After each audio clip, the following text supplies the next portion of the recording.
तो आज की क्लास में हम लोग क्या करेंगे, जो हमने आरएल सीरीज सर्किट पढ़ा था उस पे जो प्रॉब्लम है, जो उस पे आपके क्वेश्चंस आते हैं वो हम लोग करेंगे।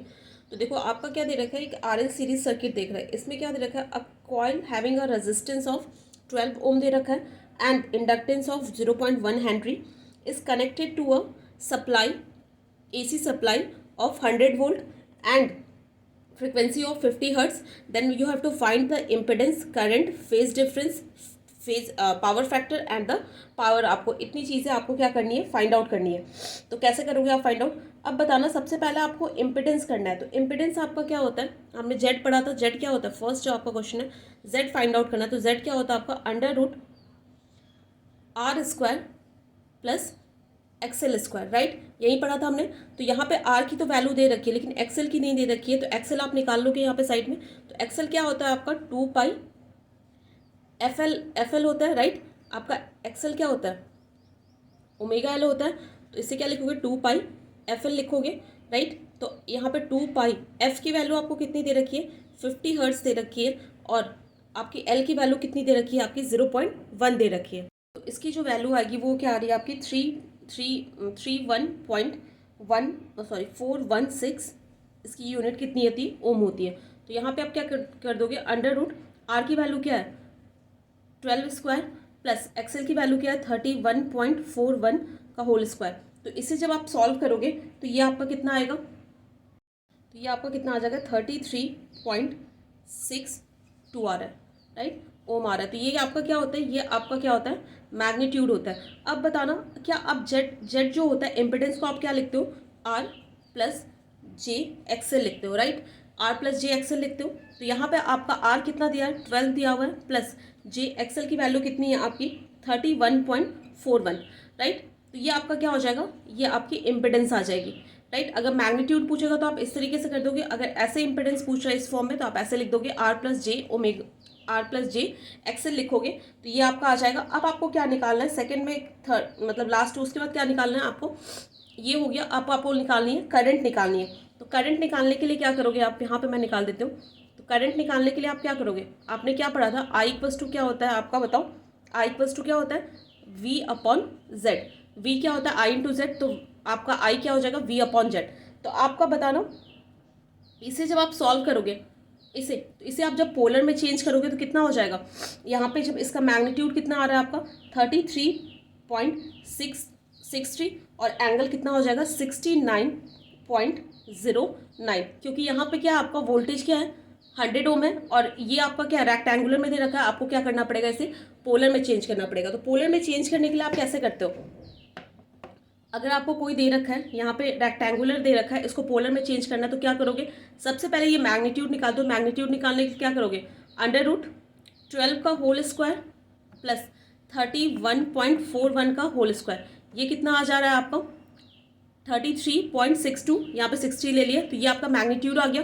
एक्चुअली मेरा जो कैलकुलेटर था वो रेडियन में नहीं था, वो सॉरी डिग्री में नहीं था, रेडियन में था। तो डिग्री में कन्वर्ट करने के लिए आप क्या करते हो बताना, शिफ्ट दबा के आप मोड दबाते हो। मोड के बाद आपको यहाँ पे क्या दिख रहा है, थर्ड नंबर पे डिग्री, तो 3 आपने प्रेस कर दिया।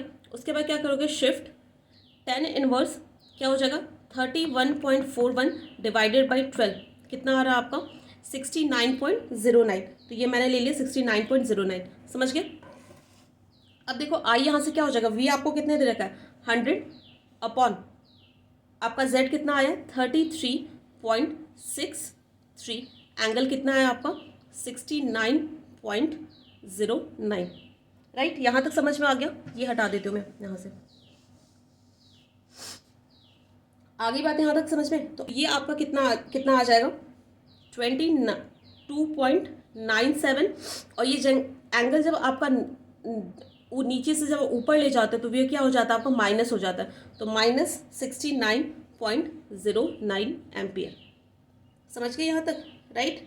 अब देखो इसका मतलब क्या है आपका, यहाँ पे माइनस साइन दिखा रहा है, तो ये क्या हो जाएगा आपका, अब देखना, अब थर्ड में आपको क्या पूछ रहे हैं, थर्ड में आपको फेज डिफरेंस क्या होता है आपको बताओ, angle of voltage minus angle of current, right, यही होता है ना angle of voltage. Angle of voltage यहाँ पे क्या दे रखा है 0 दे रखा है, माइनस आपको एंगल ऑफ करंट आपका कितना आ रहा है माइनस -69.09। तो ये माइनस माइनस क्या हो जाएगा, प्लस हो जाएगा, कितना आ जाएगा 69.09 आ जाएगा, राइट। ये अब यहाँ पे इंडक्टर है, तो इंडक्टर के केस में हमेशा कैसा होगा आपका, लैगिंग होगा।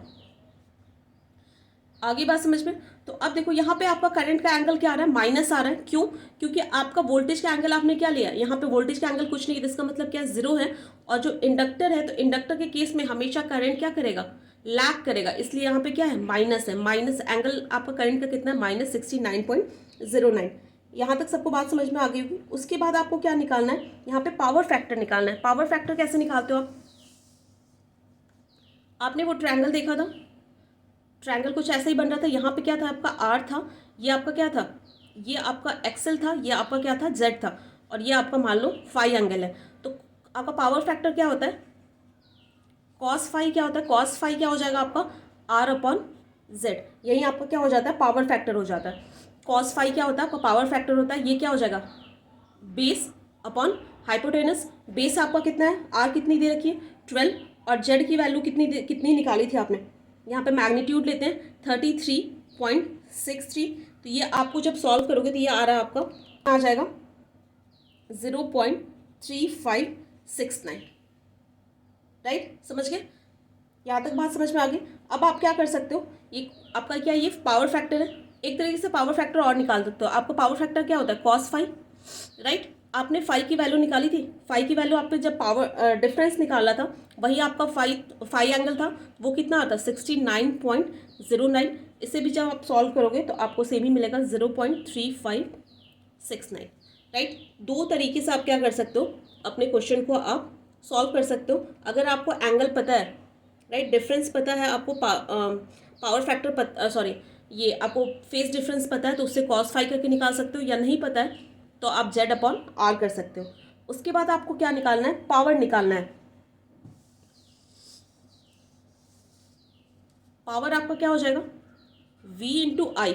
अगर सिर्फ रेजिस्टेंस होता तो हम क्या करते हैं, V इंटू आई करते हैं, लेकिन यहाँ पे क्या होगा, आपके करंट और वोल्टेज के बीच में क्या है, एंगल है, इसलिए आप क्या लिखोगे, कॉस फाई, राइट। तो यहाँ से आप बताओ, यहाँ से V की वैल्यू आपने क्या क्या दे रखी है, आपको 100 दे रखी है, और क्या दे रखी है आपको, कॉस फाई की वैल्यू आपने तुरंत अभी निकाली थी, V की वैल्यू क्या है 100, आई की वैल्यू कितनी थी 2.97, इंटू कॉस फाई आपने कितना लिखा था 0.35, राइट, 69 निकाला, 3569।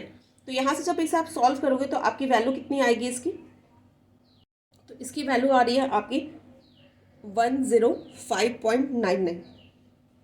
अप्रॉक्स आप कितना लिख सकते हो, 106 वॉट, राइट। तो इस तरीके से आप, अगर आपके पास कोई आता है तो कोई क्वेश्चन आता है तो आप क्या कर लोगे, सॉल्व कर लोगे। और बताना यहाँ पे जो आपने ये पावर फैक्टर निकाला है, ये लीडिंग होगा या लैगिंग होगा, ये फॉर श्योर क्या होगा आपका, लैगिंग होगा। क्यों लैगिंग होगा, क्योंकि आपका क्या आ रहा है, जो इंडक्टर है, इंडक्टर हमेशा, इंडक्टर में कैसा आता है, इंडक्टर में करंट आपका क्या होता है, आपका लैग करता है, तो क्या होता है, पावर फैक्टर कैसा आता है, लैगिंग आता है। क्योंकि जो वोल्टेज का एंगल आपने क्या देखा था, जीरो लिया था, और जो करंट का एंगल आ रहा था वो क्या था, -69.09, मोस्ट प्रोबेबली, शायद से इतना आ रहा था, देख चेक कर लेना।